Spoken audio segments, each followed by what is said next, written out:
Hello, this is Luis Almeida. Today I'll be talking about decision making and organizational theory as part of the final project of the class Decision Making for Engineering Systems Design. I'll start off with a quick introduction talking about decision. We as human beings, from the very beginning of our development as species, decision making permeated our lives. From every societal foundation, we can see decisions being marked in religious, entrepreneurial, biological, financial, and political decisions. Organizations, decision-making concepts, these are all really important terms that will be talked about tonight.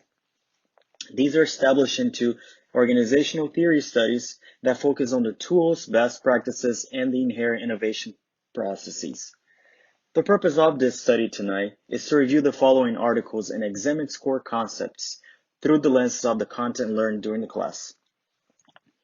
There will be 3 articles that I will be reviewing tonight, being How Decisions Happen in Organizations by March, Organizations by Simon and March, and Effectiveness of Leadership Decision Making and Complex by Halo et al. Going back to the initial ideas, I wanted to bring light into the cognitive process, where the authors mentioned that this can be irrational or less rational. It may be driven by explicit knowledge, implicit knowledge, or by one's own belief systems. In a nutshell, what they're trying to portray is that our decision-making processes follow a very disorganized criteria, where we just don't apply rational beliefs, but also follow irrational ideas.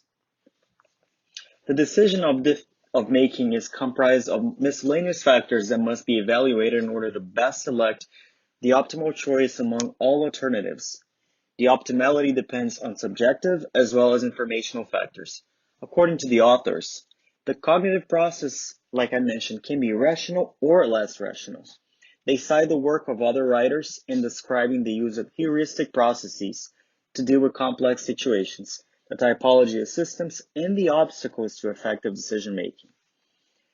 They touch on general concept of decision-making as stemming from creating alternatives and selecting one that leads to the most suitable action. It is important to mention the contributions of Clyde and Kahneman, pictured in this photo. The former states that former experience can enable one to use tools for future decisions. They talk about recognition prime decision as an idea that people can observe successful past choices and somewhat adapt these to model optimal decisions. Kahneman's idea brings another level of awareness, claiming that decisions can be either intuition-based or cognitive-based. The latter is a slow process that embraces careful reasoning and sometimes can lead to a diverging outcome from the intuitive approach. Both authors merge their principles, claiming that decisions are nothing but a predictable amalgamation of the environment one is inserted in. Simon's theory of the bounded rationality defends that achieving decisions consisted in dealing with limited time resources and ability, which ultimately led people to reach a satisfying outcome. The rational theory ideally claims that we can make decisions in a rational fashion by considering all the relevant factors, weighing out probabilities, and selecting the best possible alternative. When this is not possible, for example in complex conditions in the real world, satisficing will be necessary, and searching through available alternatives will be done until an acceptable option is met. The authors move on to cite the ideas of Bertalanffy and others to classify systems in levels of complexity.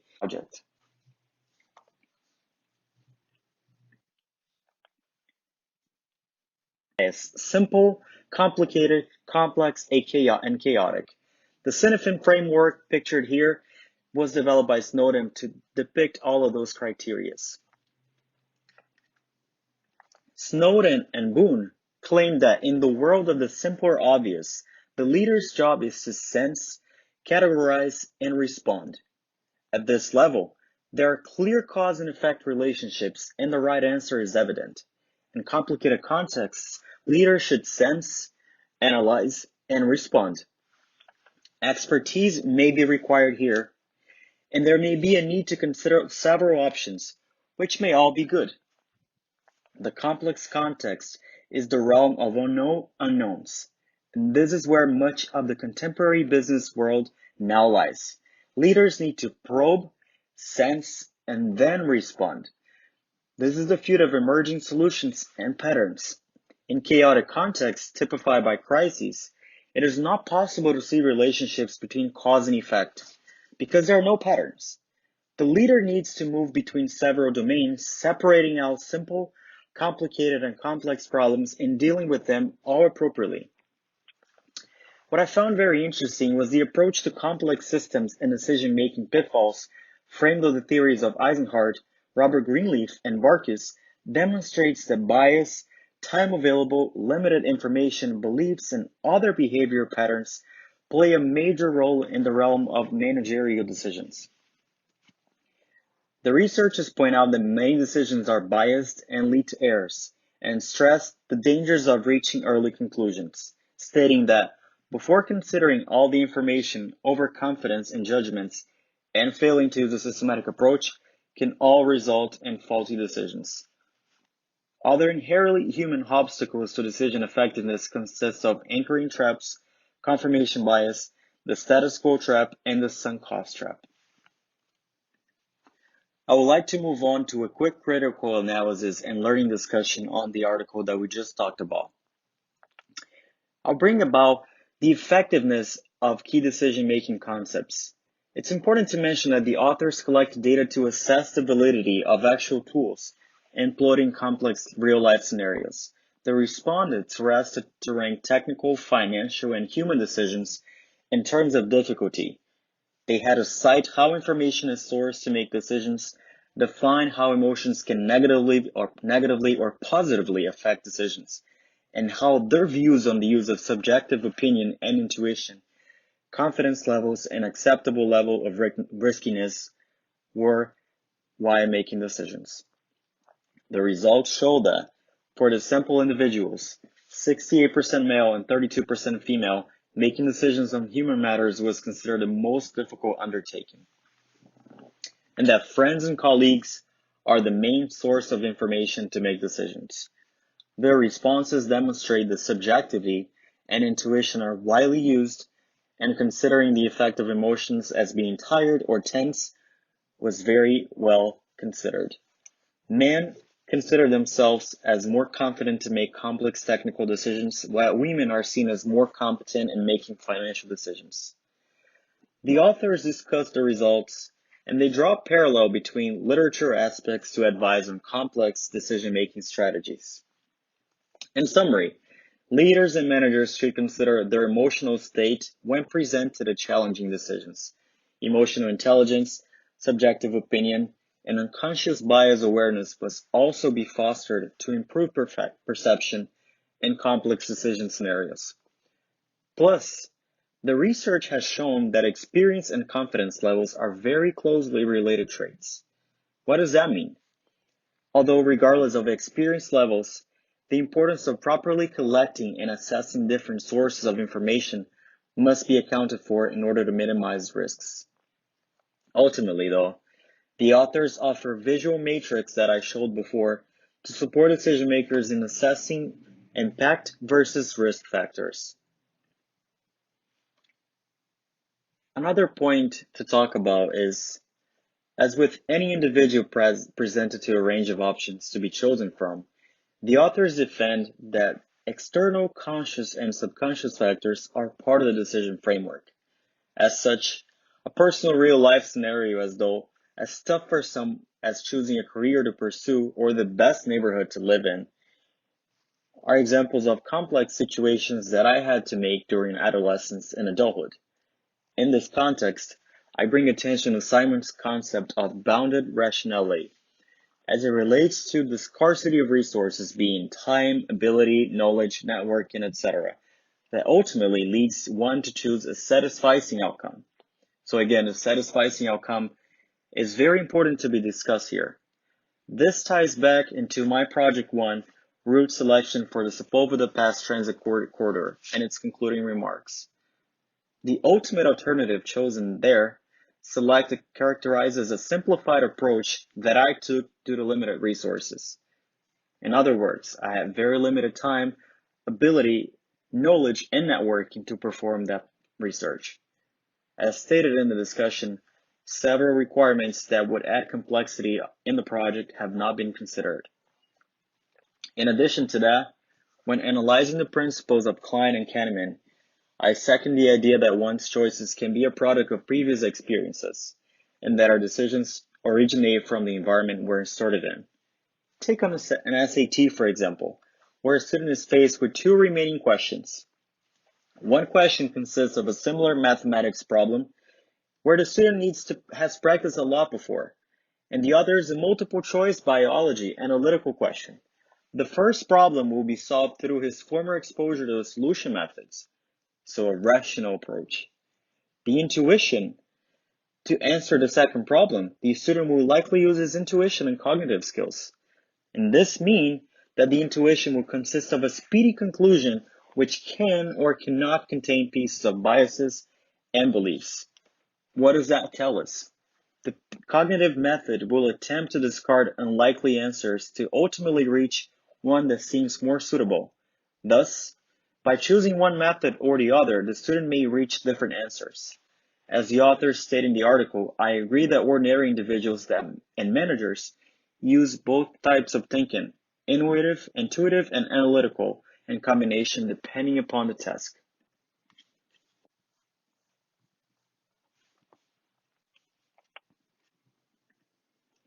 Moving on to the second article, How Decisions Happen in Organization, by March. James March's article dives into the decision-making processes employed within organizations and the implications to it. He was a pioneer in organization decision-making theories, and he divides that study in three sections. He starts with a notion that decisions are a product of rational, intended choices, and he lists uncertainty, ambiguity, conflicts, and risk preferences as the core issues. The other section dives into the idea that decisions follow organizational rules and logics, where hierarchies and implemented practices are considered. The last section challenges standard decision principles, presenting the limit of rationality and choice theories while explaining the use of symbols, meaning, temporal orders, and networks.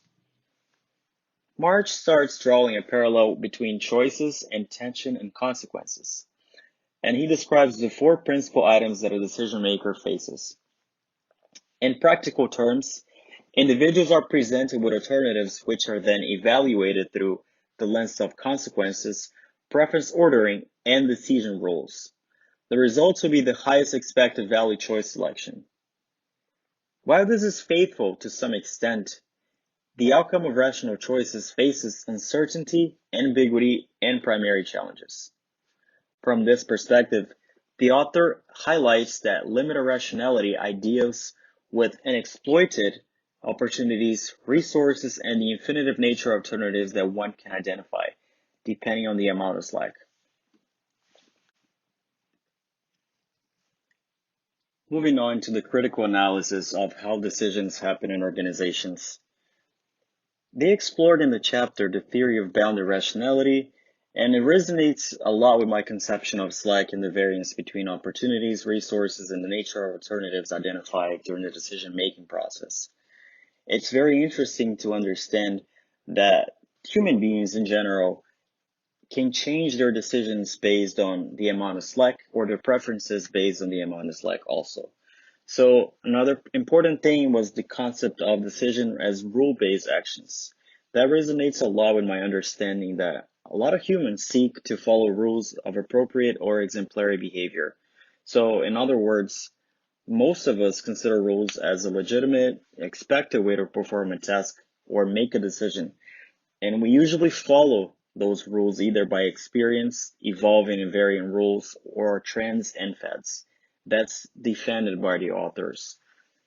The dynamic of means and ends, cause and effects compared to funny soccer games was also a very important analogy to me. It made me understand more about how decisions and the other factors that go about decisions are all tied together.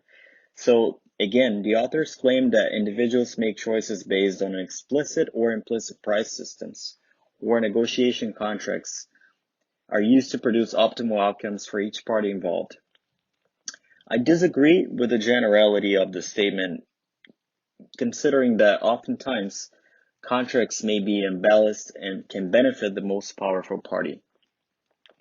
Bringing again the garbage can decision process, it's important to mention that introduced me the idea of considering the inability to solve problems and the chance factor, the randomness factor.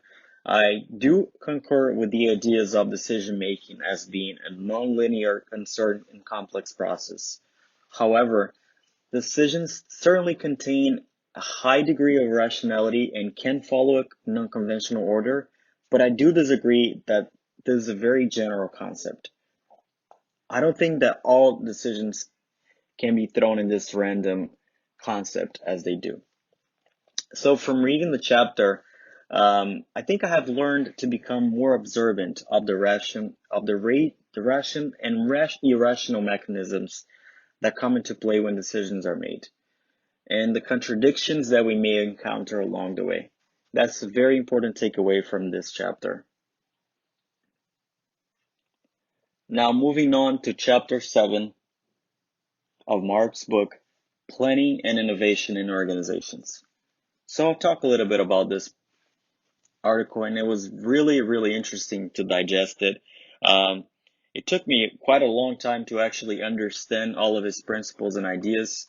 I had to revisit the concept several times until they made a lot of sense to me, until they tied up together. So I'm going to go through the main ideas, and then I'm going to present my critical analysis in the end. So this chapter analyzes how the cognitive limits of rationality affect the process of organizational change and program development through innovation. So with empirical basis, March and Simon use division of work as a mechanism to facilitate the decision process. So the ideas of initiation, sunk costs, the process of planning and innovations are explored, and they present the cognitive approaches to promote organizational change and program development. They bring the idea that we do not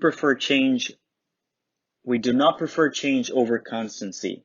In other words, change requires choosing a course of action and examining other alternatives, which confirms that the amount of search decreases as satisfaction increases, and we usually tend to maintain things as they are.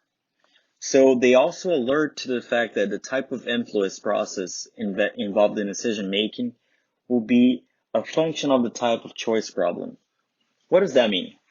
So when a choice problem takes the form of selecting one course of action from a set of alternatives, influence processes will operate by making one alternative more appealing, more attractive to others. So when the choice includes change versus persistence, going back to what I just said, a great chunk of the influence process will consist in initiation to suggest the alternatives of action where none existed before. Then they talk about memory and problem solving, where problems are classified as being reproductive, productive, and past experiences. So basically, the first relies on memory, the second starts with a raw solution, and the latter depends on the characteristics of the problem and past experiences of problem solving. So to solve problems, someone can combine several simple elements using computational, search, screening, and other rational tools, all of these being executive steps subject to randomness to reach a satisfactory outcome. They then turn to Kelly and Thibault to observe the group problem process solving as a mirror of the individual problem solving level. In other words, they make a really interesting analogy between individuals and organizations. The group will resolve an issue either through independent judgments or by direct social influence. On the latter, the members collectively will have available a large number of solutions than an individual member. They also state that there will be pressures over individual group members tending to produce conformity to majority group opinion. That's something that I definitely agree with. To investigate how and when innovative changes occur, the authors also defend the idea of institutionalizing innovation as a means to generate more innovation.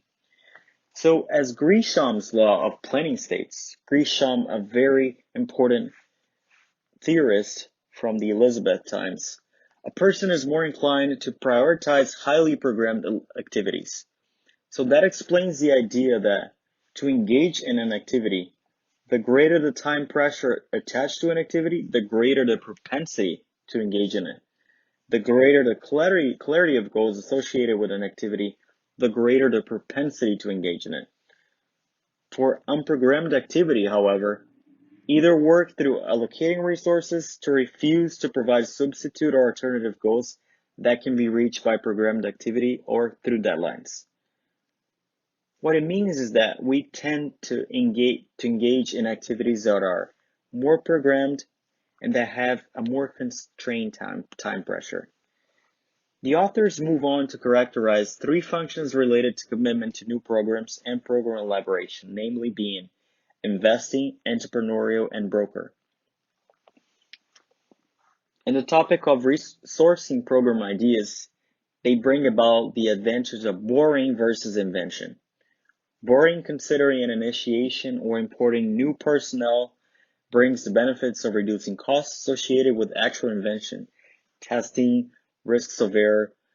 They also share the ideas of Brown, whose claim is that once an acceptable solution is discovered, it spreads to the others in the industry.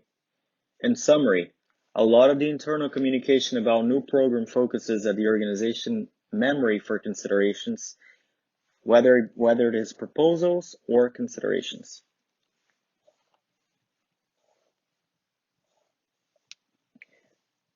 Citing Adam Smith and his ideas of human self-interest and the invisible hand concept, they explain the seemingly state of equilibrium that economies reach. Through the analogy of organizations with economies, the authors explain, and Adam Smith explains that himself, that maximizing profit for subparts of the organization will, in turn, maximize social welfare for the whole company. In addition to Adam Smith, their own theory claims that the invisible hand will work well to maximize profits at a firm if each subpart sets marginal costs equal to price for each of the variables it can control.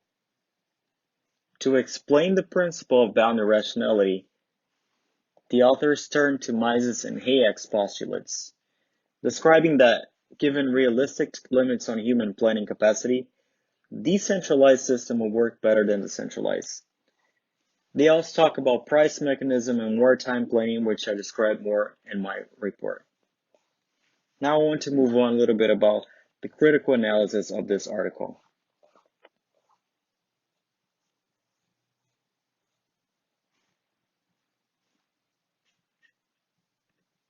From personal experience and observation, I agree that human behavior tends to dampen search and innovation when the level of satisfaction raises, and that we as species generally prefer to maintain programs than to promote changes.